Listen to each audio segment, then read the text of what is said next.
How you all doing? How you all doing? Happy Friday. Hope you're having a good weekend. Hope you're having a good time. Hope you had a great week.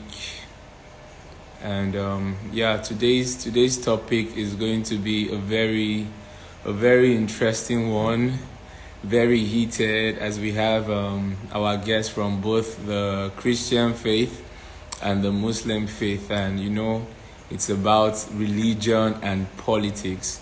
Is it an unholy union? Is it right for Christian leaders and Islamic leaders, religious leaders in general, to participate in the game of politics? Politics affects our lives in different areas. We can see through policies, just the little policy of no restricting cash, and we can see how that played out in our everyday lives. It affects us in every single way. It affects the church when politicians make laws and rule out policies. It could affect the church. It could affect the Muslims as well. So today we are going to be spending a little time out of your Friday to evaluate and discuss. And I want you guys to please share in the comment section, ask our guests questions on what you think about the topic about politics. But today we are going to the church, and I think our next topic is about the church as well. Before we get into relationships and other issues, so please stay with us. I'm trying to see if our guests have joined in, so we wouldn't take too much of your time. But in the meantime, can you let me know in the comment section, what's your position? Where do you stand? Should religious leaders be participating in the game of politics? Many have called politics a dirty game. Should they be participating? Do you think that they should stay away? Or if they should, to what extent? To what extent are they supposed to participate in the game of politics? Yeah, I can see one of our guests has joined us, and one is having an issue joining us. Just give us a few seconds. But please, I hope you guys will ask our people questions. Ask them a lot of questions. Yeah. We have one guest with us, and she is Lioness. Said church and state should not be separate. Yeah, I Hey, like my brother. that. Hello, bro. How you I greet doing? you. Fine, I oh. greet you specially. I greet you specially. Thank How's your week thank you, been? man. Fine. It's the start of Ramadan, and so the fasting I started. I just broke Oh, my wow. fast. Yeah, Wow. I just broke my That's fast, and how's that going? You have your breakfast around what time? 5:30, Oh, wow. five I thirty, used to and envy you guys in secondary school. Like when, when you guys would be eating before the fast, I'm like, yo, seafood, seafood. but then Wow, the rest of man. the day we don't get to eat now until like 7.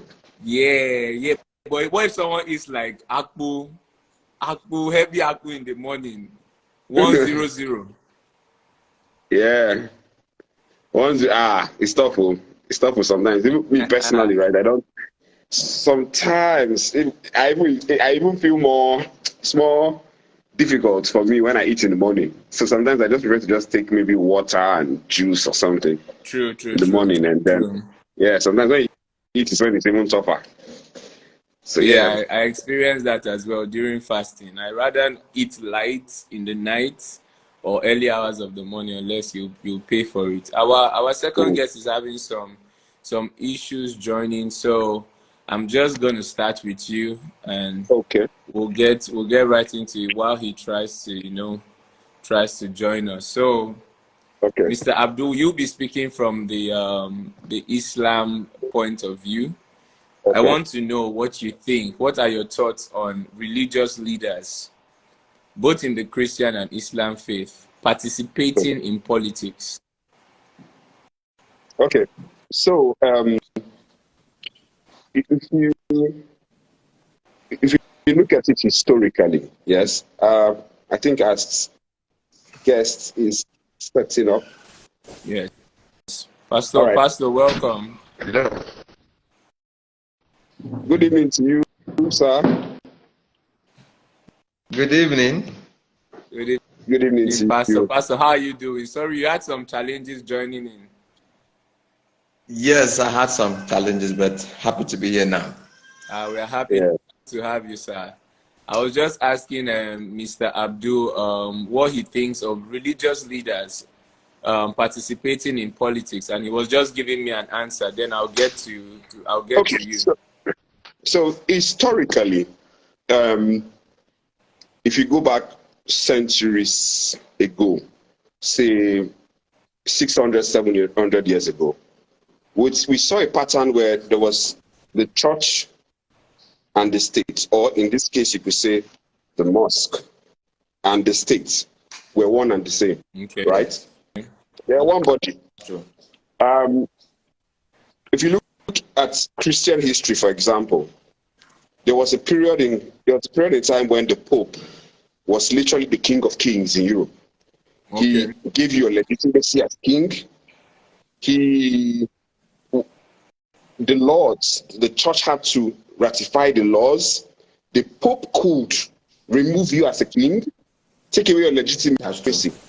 That's very true. All right. So Yeah. the church was fully integrated in governance. But the challenge came when the European age, in the age of enlightenment, the so-called age of enlightenment, right? Yeah. Where the people that are considered the members, the original, aka Illuminati people, what were they arguing about, right? Because Illuminati just means illumination, knowledge, basically, right? What were they arguing about? They're arguing that we needed to separate the church and the state, right? Okay. So you're a lawyer, and you know about this, the separation of church and state, Okay. right? The concept of the separation of church and state constitutionally. That concept comes from this group of people who says the church should stay out of governance, right? And their reason for saying so was a lot of advances in science and technology was being hindered at the time by the church. Okay. So I'll give an example. There was a time the church believed in the flat earth theory, right? I don't know what basis there is in the Bible for that, but they believed in the flat earth theory. And scientists came about and said, no, the earth is not flat, it's spherical, right? And they were being persecuted for that, right? We saw a lot of questions of the inquisitions and all of these things, where people were considered not, I don't know, Christian enough or considered heretics for preaching a different version of Christianity. You're saying, okay, something this, and when I'm talking about Christianity, I'm talking about Catholicism in particular, all right? Yeah. The Roman Catholic Church at the time, okay? And it will take until the time of Henry VIII to officially break the monopoly of the church by creating the Anglican Church in, I think, 15 something, right? Okay. And this was the beginning of the idea of separating the church from the states.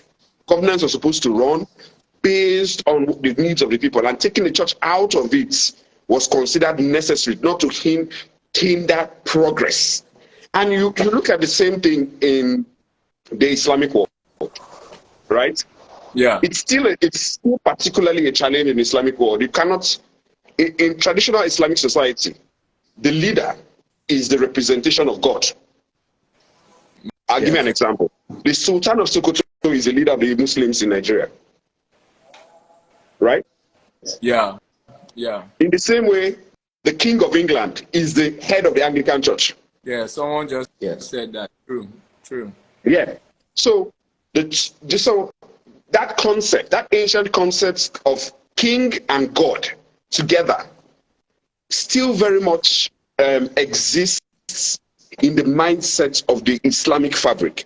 It will take the British to come and conquer parts of the Islamic world, right? Like Nigeria, northern Nigeria, the Middle East, and all of these places, to bring the new concept and the new idea that there should be separation between religion and the state. Okay? And fundamentally, I think because the Christian religion has had a longer time to separate the church and state, the church tends to have, I seem to feel, a bit more anxiety getting into politics, at least directly. But amongst the Muslims, it's not really, even up to this day, it's Islam is in itself is very political. Okay. The religion itself is political in the sense that Islam doesn't see itself as a religion. It sees itself as a way of life, and believes that everything that impacts the faith and impacts the faithful is part of it. And you do not see a scenario like you would see most pastors are pastors, right? They are working in the church. A lot of pastors don't have other income. I'm not saying not all pastors, but you see that a lot of pastors are working in the church and getting paid in the church. But in Islamic religion, it's different in the sense that 99% of your imams have another job. They are mechanics, they are tailors, they are scientists, they are teachers. Okay? There is no concept of, oh, you work in the mosque and stay in the mosque and get paid in the mosque. No. Okay. You're the imam on the day, and then on the other day you're doing in the daytime. On the other time you're doing your job. Cut you, Abdul. Sorry, okay. Let me cut you a little bit. Okay. And get to Pastor Oku. So okay. in Islam, he's saying that they view politics and religion as a way of life. It's part of their everyday life. In the Christian faith, Pastor, how do we? Is it okay, in your opinion, for Christian leaders to participate in politics, and to what extent? Is there any limitation in which their participation should be? Well, I think, thank you so much. Good to be here this evening. I think politics is living, and living itself is politics. So to try to separate the Christian leader from politics, I think it would be a very big mistake.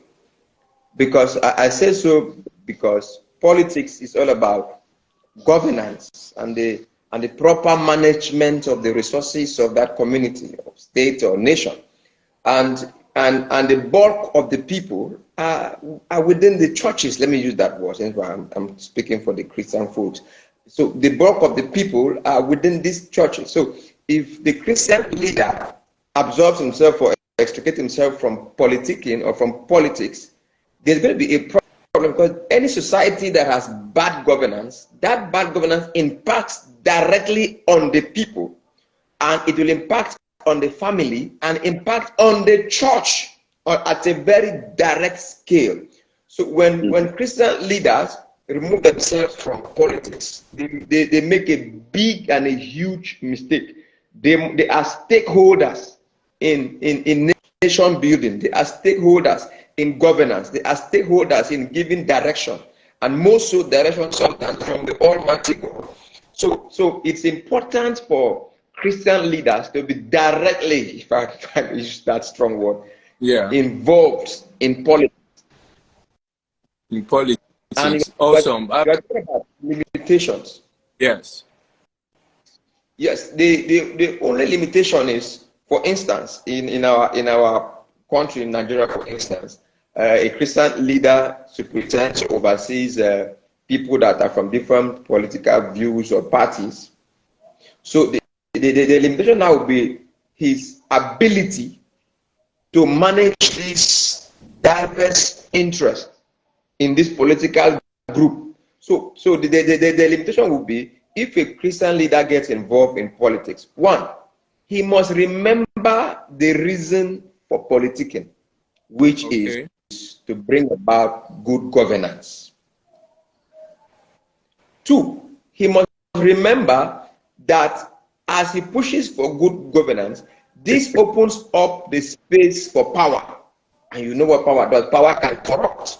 So this is my limitation that he can get corrupted by power. Mm-hmm. 3, he also must have at the back of his mind the limitation that he will going to have access, so to say, to public funds. So he has to be disciplined not to find himself, or either directly or through proxy, or the people that he has been able to influence to be in power. They should ensure that they are not there for personal interest or for embezzlement or for corruption. So those are the limitations that a religious leader might have within the space of politics, because he's mingling with people from different background, different religions, so to say. So he has those limitations, but those limitations in themselves, if they are properly managed, can still come about the advancement of that society that Christian leader finds himself involved in. Yeah, thank you very much, Pastor. Just one more question for you right now is how you spoke about how it affects the members that he's pastoring people in different political parties. Yes. How does he manage pastoring people that are APC, PDP, Labour Party, and maybe God tells him something about, or he's supporting a particular party? Or should a pastor be partisan? Should he belong to a party? Or what if he's supporting a party? How does he manage the emotions of his members? And also, how do members manage their pastor maybe supporting a party which they don't belong to? How can they handle this conflict of interest? Okay, thank you. I'm very happy with our political system right now. It's really evolving very fast in this 2023. I'm really happy. We are beginning to find ourselves gravitating away from core party politics to politics of people with capacity and competence. Yeah.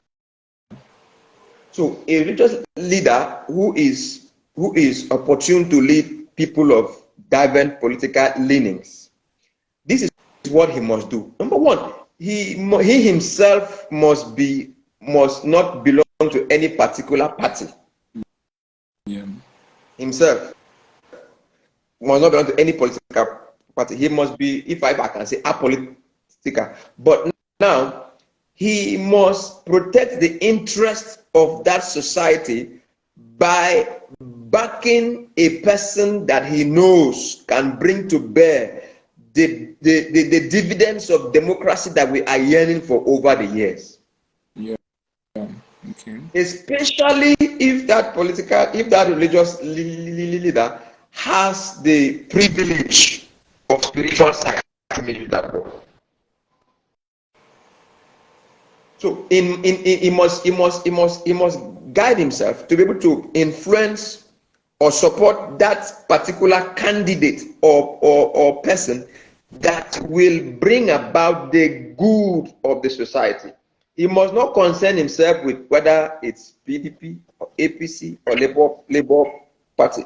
He must now begin to concern himself with who among these people can bring to us what we need in our society right now.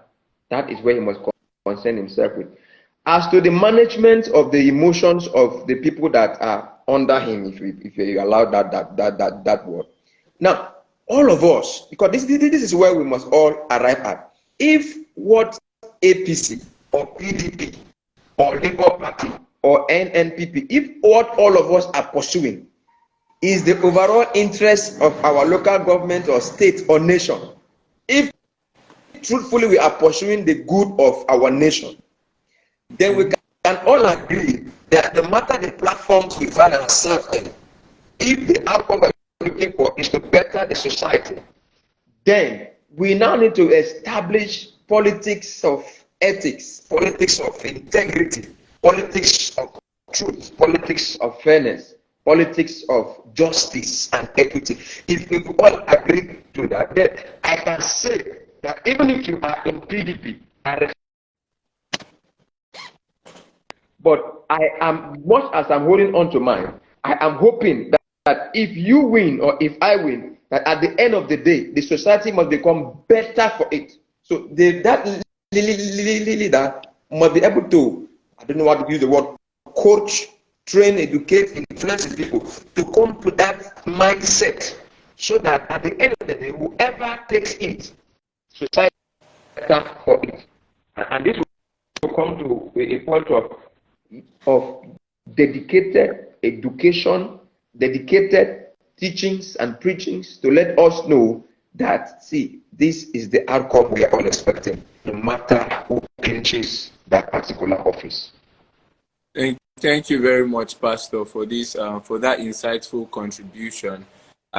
Someone in the comment section, Mfon Jones, said that the pastor or the religious leader, as the case may be, should be can be partisan in his personal space, but as a leader should be non-partisan, and that the communication and body language to the church should be non-partisan. Abdul, what do you think about how does he operate in the Islamic faith? Because I could see a lot of Islamic leaders categorically telling their people who to vote for and who not to vote for. And it seems like the Islam people have a very strong loyalty to their leaders. Sorry, so how do they... Sorry, just a little correction, yeah?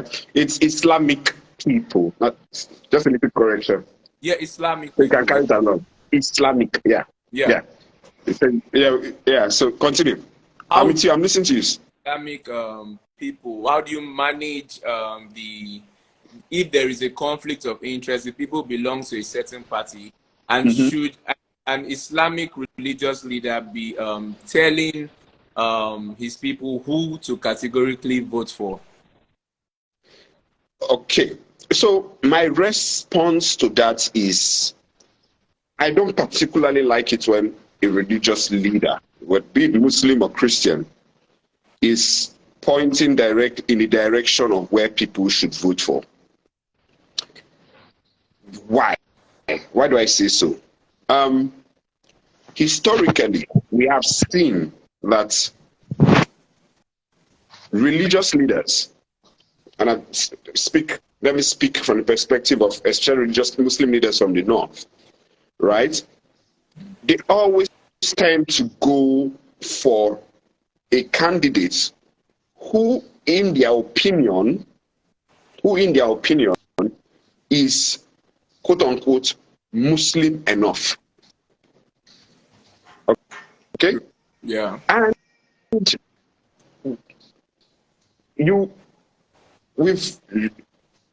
we looked this time around, a lot of Muslim leaders. There were some who endorsed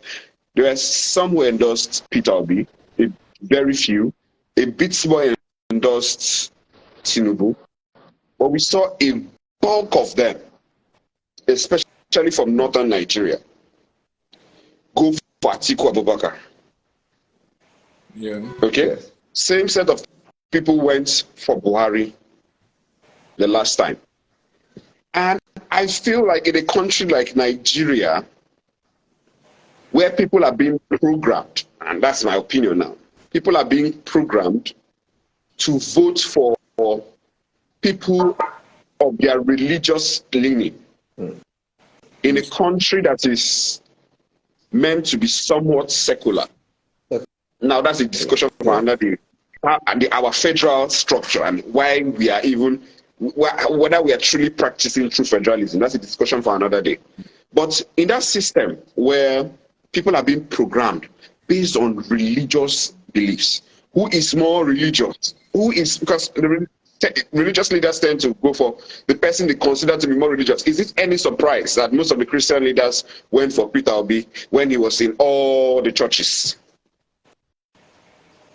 Is it any surprise that Buhari was supported by the Muslim leaders when he was singing the Islamic line, showing support for largely Islamic interest at his time, and nothing Fulani interest at the time before he became president? Is it any surprise that they supported these people? It's natural for you to align with somebody who is closest to you. And I feel like that's dangerous, because It downplays the question of competence. Very true. Can an atheist be president of Nigeria? Can an agnostic be president of Nigeria? Can somebody like Showore Omoyele, who says he's a Yoruba traditionalist, can he be president of Nigeria? The answer should be yes. But will pastors and imams in this country endorse an Omoyele Showore? The answer, I suspect, is no. So one person I respect very much is Pastor Paul Adefarasi. Okay. Pastor Paul Adefarasi spends his time during this electoral season educating people and his members on the characteristics of the type of leader that you want to have. But he stopped short of endorsing anybody. That, for me, is the right approach. What should you be looking at in a leader? And he went further than just being religious. He went into the character, into the person's capacity. He went into not just character, but capacity. The most important thing, capacity. You know? And for me, that approach is the best. I prefer Pastor Paul Adefarasi's approach. Stopping just short of endorsing somebody. You could listen to all of that and say, okay, I feel like the person that has all these characteristics is Tinubu, you go and vote for Tinubu. I could listen to that and say, the person that has all these characteristics is Peter Obi, I go and vote for Peter Obi. We had a pastor in the southeast, what's his name now? The Reverend Father. Mba, thank you. Father Mba, classically, he endorsed Buhari. Right? In 2015. You remember in 2015 he endorsed Buhari? Yeah, and then Buhari failed. And when the attack started coming, like you said, this was the candidates that God said should be president. Why is he not working? Then he came and now told us, no, that's all he saw was that Buhari was going to be president. He didn't say Buhari was going to work. But you literally embraced Buhari. Remember? You know? You literally, a lot of people who might not have voted for Buhari because you said it is Buhari at the time. So I think Paul Adefarasi's approach is the best, as far as I'm concerned. Abdul, thank you very much. Pastor, speaking of Reverend Mba and him saying that he saw, someone said prophecy and word of knowledge are not used to manipulate God's people. But in our faith as Christians, sometimes God will show some people who the leader might be. Sometimes it might not be maybe the best leader or a good leader, but maybe that's who God showed them. And sometimes most pastors use it and abuse the privilege and manipulate people using prophecy. How can the church move on, and how can we help ourselves when it comes to prophecies and people manipulating the gift of?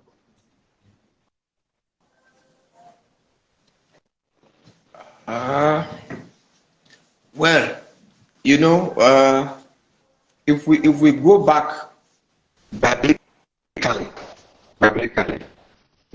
within the Christian fold, God has always been interested in who rules his people or who governs his people. God has always been interested, and so the prophecy in itself is a huge gift because it can bring a clear direction from God. But like you said, there's this proliferation of prophecies where it becomes so confusing and conflicting. That is where the problem is. And you can say that these people that are prophesying, they have the right to prophesy, because I mean there's freedom of religion, there's freedom of speech, there's freedom of expression. So they can feel free to express themselves, especially in an era where we have a lot of available and cheap mediums to push out these prophecies as has been brought to us by technology. So it becomes very easy for somebody to just pick up their phone, go online live on Instagram, on Facebook, or on any other platform, and just say, "Thus says the Lord, this is the person that's going to be." But in the real sense of it, in the kind of society that we find ourselves, like Nigeria, for instance, what you ask yourself is, do we really need prophecy to know who we should be voting for? Because oftentimes this prophecy, yes, it influences the choices. You know, if you remember in the Bible, the people clamor for a king, and Samuel, don't worry, it's me they rejected, not you. And God gave them a king, and God even told them the criterion for the person that's going to be king, which was Saul. He told them he's going to get your sons and put them to become soldiers. He's going to get he gave them several criteria for which the person was going to emerge, and they accepted, and Saul became king. But later on, Saul failed, and God had to by himself pick David, and David became king in the place of Saul. So prophecy, you cannot remove prophecy from politics, especially in a religious nation like Nigeria. So prophecy in itself is very important, but when they become conflicting, that's where the problem is. That is where, because these people, some of them could be prophesying from their personal interest, some could be prophesying from their stomach, some could be prophesying, from permutations and calculations. So you cannot really hold on to prophecy in this era now to give it direction, because how do you validly tell that this person actually heard from God to be able to give out this prophecy? So it boils back to what we have said. Without despising prophecy, I think we must begin to focus our attention as a nation and as a people to making sure that people of competence, capacity, character are the ones that emerge and become our leaders. For instance, go back to even how these candidates emerge. They emerge from very fraudulent, look at the primaries. They come out from very fraudulent, I'm lost for words now. The primaries themselves, the selection is so fraudulent. So at the end of the day, this prophecy that we are given, or that is given, is it given to a person that came out from a sincere, open, credible process, or to a person that came out from a process that was hijacked and bought by money bags? So we need to go back and look at the situation where we are pursuing to have people of capacity, and we minimize, if it were possible to talk to the pastors, minimize the prophecy. If God has not spoken, please don't say God said. Sorry, if I may, can I ask the pastor a question? Just a brief question. Yes, please. Okay, so Pastor, I wanted to ask. Yes. What's your take? Because we have, I believe we have a Reverend Father. Yes. Who is, we have a Reverend Father right now. Yes. Who is governor of Benue State. Yes. We have, and I believe they say the governor-elect of Akwa Ibom State is a pastor. Yes, a pastor. Okay. Yes. All right. So the question I wanted to ask is, you alluded to something. The kind of corrupt process in which people are picked in the primaries. We know how it's done. A lot of dollar going around, lots of money, some people being blackmailed to be pushed out of the scene and everything. Yes. The question then arises: should men in the vineyard of the Lord, as you would say, as a pastor, be involved in such practices? Now, I believe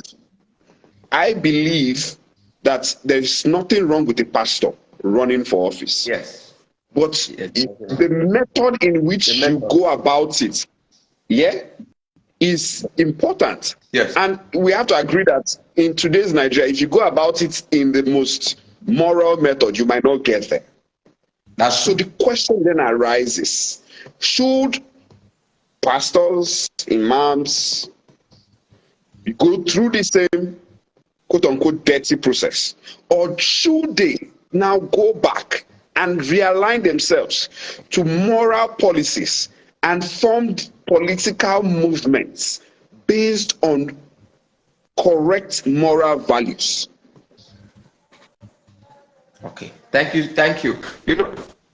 This is the situation we find ourselves. Every state every state has a peculiar system they run within a certain, because every political season is peculiar. Yeah. For instance, let's take Benue State for instance. Then we look at Akwa Ibom. For instance, in Benue State, for instance, the ruling party at the moment is PDP. Of course, it was APC. They come to PDP at the moment. So usually when a government in Benue, for instance, when a government is trying to take over, when a party is trying to take over from a current government that is in opposition, but they are in power, most often they will look for the best hand. Of course, that best hand, oftentimes you cannot remove capacity. You can also remove popularity and acceptability.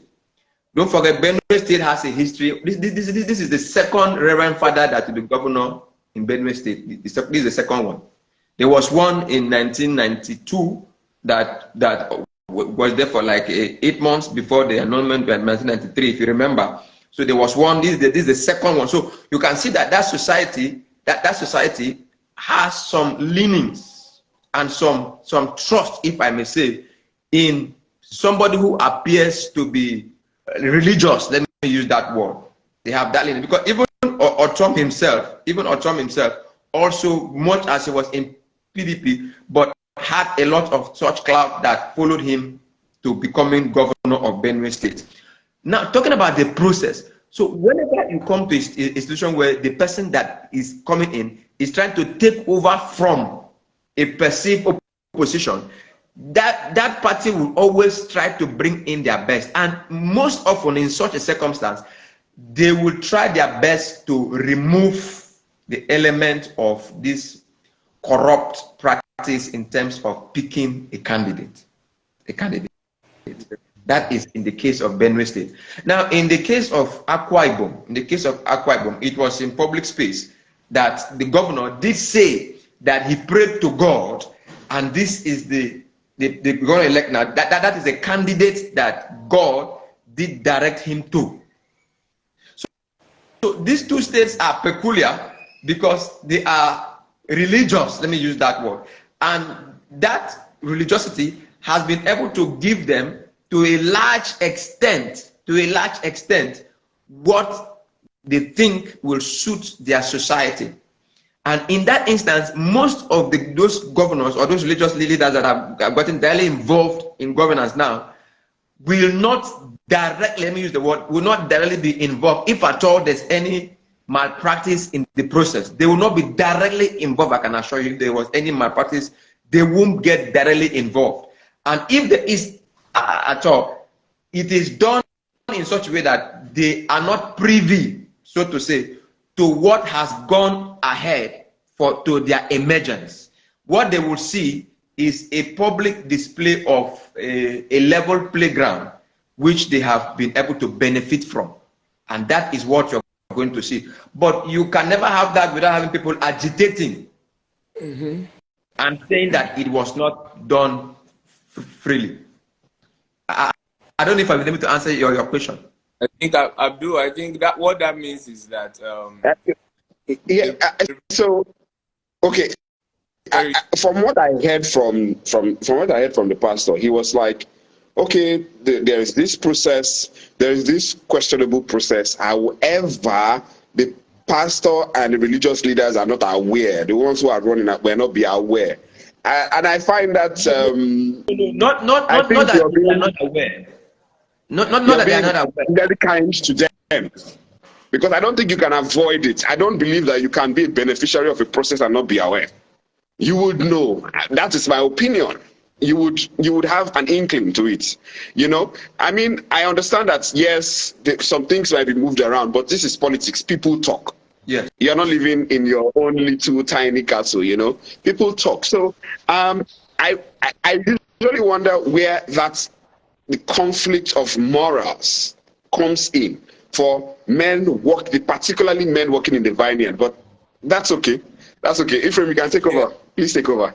Abdul, how does it work in the Islamic space? Can an Islamic leader run for office, and how does the morality issue work in that space as well? Okay, so do we see many Islamic leaders running for office? No, I don't know that there's been any, say, sheikh that has been elected governor, for example. Like, I'm talking about the highest levels. Yeah. But we've seen people who call themselves malams. We've been seeing people who call themselves maybe imams run for office and run for politics. And we've seen them get appointments. So, for example, Issa Pantami, for example, is a famous Islamic scholar. That's your Minister for Communication. Okay. Yeah. Appointment.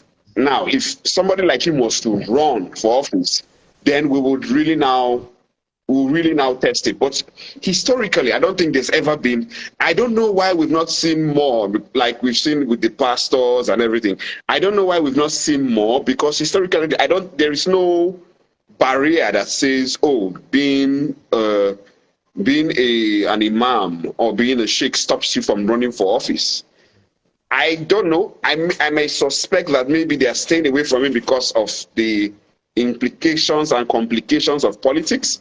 But we see a few of them in politics. For example, Issa Pantami. And personally, I have a problem with Issa Pantami in the area of when Jonathan was president. And this is where religion becomes an issue.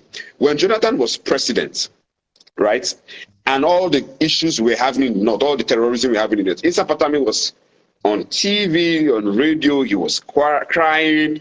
He was totally against the government. He was speaking out about all the ills that were going on in his society.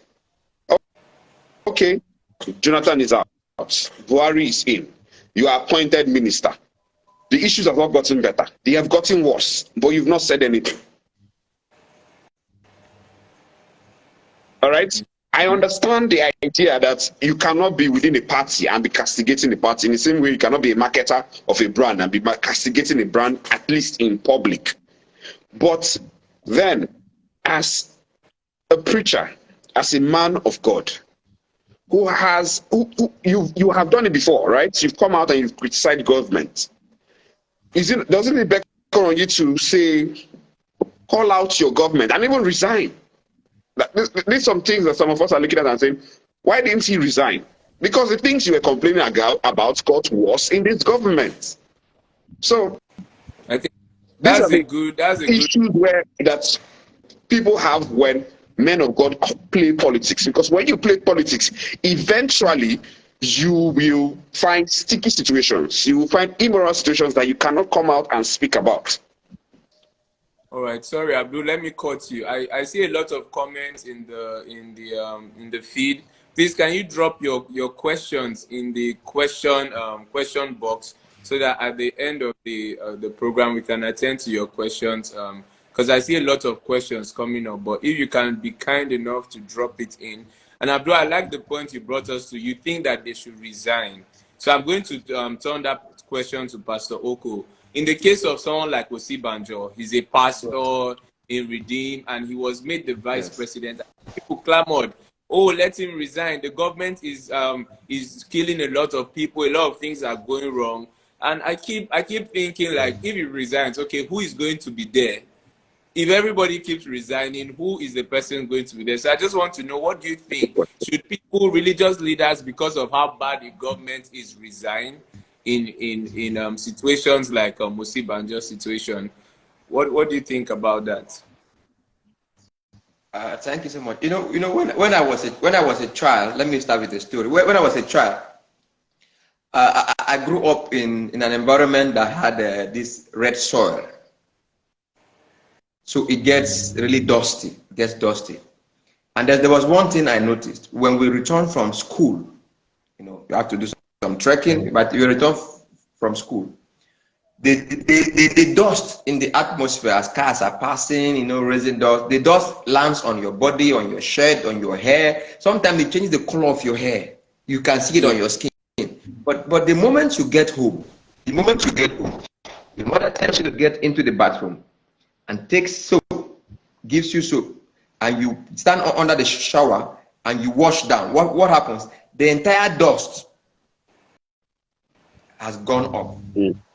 So I think that religious leaders like Osibanjo, our vice president, who gets the opportunity and the privilege to serve the people, it's important that they accept such privileges and such opportunity, because you never know, you cannot tell if perhaps because of his being in that government, what would have been worse was drastically reduced because of his being within the space of this government, whereby when very great cost, private matters, security matters, when they are discussed, he is there right there in that meeting. They may not bring out the comments that he makes and the solution that he gives or he brings. They may not give that out. If you remember, even in this nation, at some point when Buhari was not so around and had to be away for a while, and Osibanjo took over for a while, you could see the great strides that he was able to record within those short periods. So I think that besides religious leaders, maybe because the system is so corrupt, they need to resign or to leave. I think we need them in the space. In fact, if it were possible to identify many more of them that have true integrity and bring them into the system, because after all, the Bible says when the righteous rule, people rejoice. People rejoice. So the problem here is not that a pastor is in position. The problem is that pastor going to be sincere and bold enough to tackle the matters which perhaps he has been discussing when he was not within the corridors of power. Now he is in the place. He now is at a better and advantage position to make the change that he saw that needed to be done within that space as he governs. So I think it's important for us to have those religious leaders. In the case of Issa Pantami, I've listened to a number of the criticism that he made in Jonathan administration, and I had hoped when he was made minister that he would still go through that crusading pattern. But you see, once you have an interest, that's what the problem is. The challenge is once you become partisan and once you exalt your personal interests above society interest, that is where the conflict is. So once you're able to rise above that personal interest, I think a pastor or an imam is good to go in occupying such positions. And if it comes to a position where perhaps his integrity is called to question, he still has the right, as it were, to resign. But if he thinks that his being there is for the greater good, of course he can stay there and continue to do the good that he thinks he's doing within that space. Sorry, Abdul, I'll come to you very soon. I know you want to comment. Okay. I just want to drop it. Sorry, Abdul. Okay. It reminds me of Esther in the Bible when she was in the palace and her uncle told her, "You are here for such a time like this." And with leaders, politicians like Joseph and Daniel, who were able to, bring about change and help to elevate the cries of their people, even when they were playing dirtiest politics. Daniel was in the dirtiest system ever, but he still had to be there, and he was there throughout different governments. So Abdul, I just want to know, why do you think that a politician which government is not maybe favoring his stance should resign? Who will take his place? Who will be there? Do they just hands off if the government to be run by people of the same view? Okay, so let me respond, right? I believe that sometimes and in some instances, resigning, it's not just taking yourself out, resigning sends an echo. Resigning, right, brings attention to the issues. That's true. Yes. Sorry, 1 second. Sorry, my daughter is distracted a little. Hey, one minute. So as I was saying, So as I was saying, sometimes if you find yourself in a situation where things are not going the way you hoped, things are not happening the way you want them to happen, right? that statement of resigning saves your name, saves your credibility. Because when things go wrong, you have vicarious liability. In the sense that you are part of the system. When things go wrong, you have vicarious liability. There should always be a line that you cannot cross. There's a line where you say, no, it's not going the way I hoped. I can't carry this along. I cannot defend this when I leave office. And as such, at this point, I back out. Abdul, and I think that should not just only be for religious leaders. It should be for every single politician. Yes. It should be for everybody. Abdul, what the situation, like Pastor mentioned, when President Buhari was out for a while, and Osibanjo had the opportunity to take over, and we could see some little changes. And like you said, you might not know what is in the rooms where we are. So what happens in the situation? I will speak on that. Yeah. I will speak on that. You see, with Osibanjo, when Buhari was out, and we saw all the strides he was making. In the end of the day, at the end of the day, many believe he was punished for it. Mm-hmm. Yes. Because of I mean, the 48 laws of power will tell you never outshine the leader, right? Very true. Yeah. He was going to outshine the leader, and he went and touched elements in Nigerian political systems that you cannot touch, that you should not touch. And for that reason, he was punished, and power was taken away from him permanently. And for me, I believe in that scenario, it's honorable to resign. It's honorable to resign in that scenario.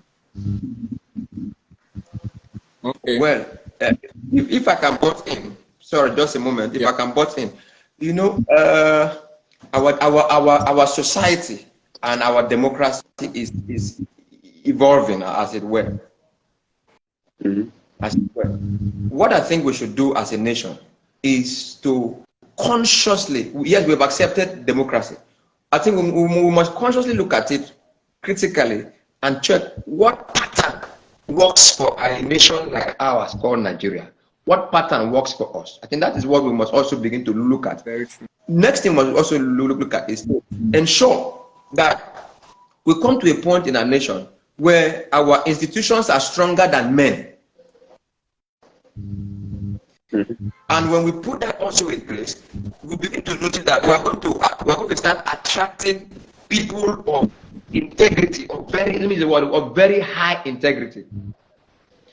When we get to that point, you see, it now becomes very easy for a person who has been given a responsibility or the privilege of an office, for instance, vice president. It becomes now very, very easy because the foundations have been properly laid, so to say. You know, Esther did not, like you used the example of Esther. Esther did not have to resign, but the situation was bad. A gallows was already raised. A decree was signed. A date was set, but she did not resign. She took actions within that system.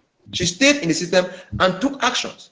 Go to Daniel. Daniel served 4 different kings. In fact, it got to a point where religion itself was even threatened. He was told not to pray. He had to pray. Where did he end up? He ended up in the den of lions, but God spared his life. So sometimes resignation is important, but sometimes it is good to stay within the system, because as you are in that system, there are many things you are going to mitigate when you are within that system. He could resign and they bring in another person who does not have his integrity, and then we become worse for it as a society. So very true. I think that a leader within a space, you know, beyond the office, also helps to checkmate to a large extent, a lot of times, from things escalating or going the wrong way. And I strongly believe so. Okay, thank you so much, Pastor. Abdul, what do you think, before we go, because of want of time, what advice would you give to religious leaders that would love to participate in politics, and even just religious people of integrity, politics being a dirty game, as it were, as we see it to be. But we need to be in the system to make this that we hope to see reflect our country. What advice will you give to them briefly? Okay. So the advice I would give for, you said religious leaders, right? Leaders and religious people of integrity. Leaders and religious people of integrity. The truth is, if you are in a system, if you are in a system that isn't working and it does not particularly favor your beliefs, right? And I'm not just talking about just particular religious beliefs. I mean morals, core moral values that says don't lie, don't cheat, don't. And it's very difficult to take out these things out of politics anywhere in the world. I'm not just saying peculiar to Nigeria, anywhere in the world. Very true. I believe that in that scenario, if you want to step into the field, a good place to start will be to educate the people within your folk about the right principles, the right way to go about things. Educate them from the lowest level. Start from things like, oh, you can't cheat in JAM. You can't get somebody to write JAM for you and things like that. All right? You no giving bribes to a security man on the road. No giving bribes to the police. Educate, inculcate the idea. And these ideas will give birth to a group of people, a movement of people that will come together one day and form a political movement that are based on the right values.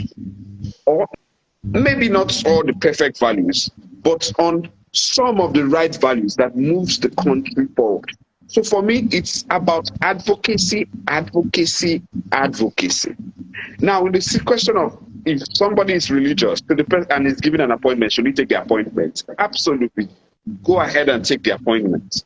But at a point where you are in a position to take decisions that goes against your personal values, that if you were to stand in front of your God, you could not defend it. At that point, for me, you step aside, resign. Because I'm not one of those people that believes, all religious leaders stay away from politics. No. Even resigning, look at the British politics. A lot of times, they resign when ministers resign in bulk. That marks the end, the death of a government, right? A British prime minister, right? His ministers are resigning and saying we cannot agree with the government, we do not agree with the prime minister. The moment that happens, 5-6 prime ministers are resigning. There's the call for a vote of confidence on the government. This is also a way to advocate for the right values. Resigning, it's also a way to advocate for the right values. But you cannot resign if you do not get into the system. Yes. Thank you so much. So this is my position. Appointment disappoints your morals. You should quit. Another person said the problem of Nigeria is greed. If I can't change them, join them. Someone said it's honorable to decline. Pastor, I'll just go back to you before we call it. What advice would you give people which to join politics? Sorry, your question was breaking. I didn't get that. Can you repeat that, please? The same question. What advice would you give to religious leaders and religious people of integrity that wish to participate in politics? What would your advice be? Just like Abdul said, I think our greatest problem is generational poverty. That's where it comes from. We are poor in education, we are poor in morals, we are poor in integrity. This poverty impacts and affects the overall society that we find ourselves. Because the Nigeria that we see now, people built this Nigeria that we are experiencing right now. People built it. So going forward, I think young people, we must begin to consciously some years ago, I was at a meeting with the US ambassador in Lagos, and I gave this same advice in that forum, and I said, this is one way. We must find a way to infiltrate the system with righteous people full of integrity. How do we do that? We begin to identify young people from homes, as in fathers, mothers, caregivers must begin to identify people and begin to give them these teachings from when they are in kindergarten, from home. When they grow up having this unbreakable integrity and they grow into society from primary to secondary to the university, like he said during your jam, by the time this crop of people in the north, in the south, in the east, in the west of Nigeria, by the time that group of people grow up within a certain period, you are going to have a revolution, bloodless revolution, whereby society itself will begin to advocate for the very best, because every society knows the thief in the community, and every society knows the best hand in that community. So when we come to that point, we build such a society, it becomes very easy. At that point, it becomes very easy to have 7 candidates who are all men full of integrity. So at that point, whether you pick A or you pick B, you can be sure of the outcome. But this must be it must be a conscious reprogramming, if I could use that word, a conscious reprogramming from when you are a child. For instance, it is my mother that taught me that stealing is not correct. It is not in school I learned it. It's from home I learned it. It's from home. So imagine us having such a conscious training across board, and all of us grow up to a certain age within a certain period, and we all vie for whether for president or for governor or for senate or house of rep. You know, imagine such people coming into power. Oh my God. And that is when you can begin to have a society where you can say that you have people who are actually there as religious leaders, who are grown from the very tenets and the teachings, because all of our faiths teach things that if you put them to practice, you become almost an angel on earth. Yes.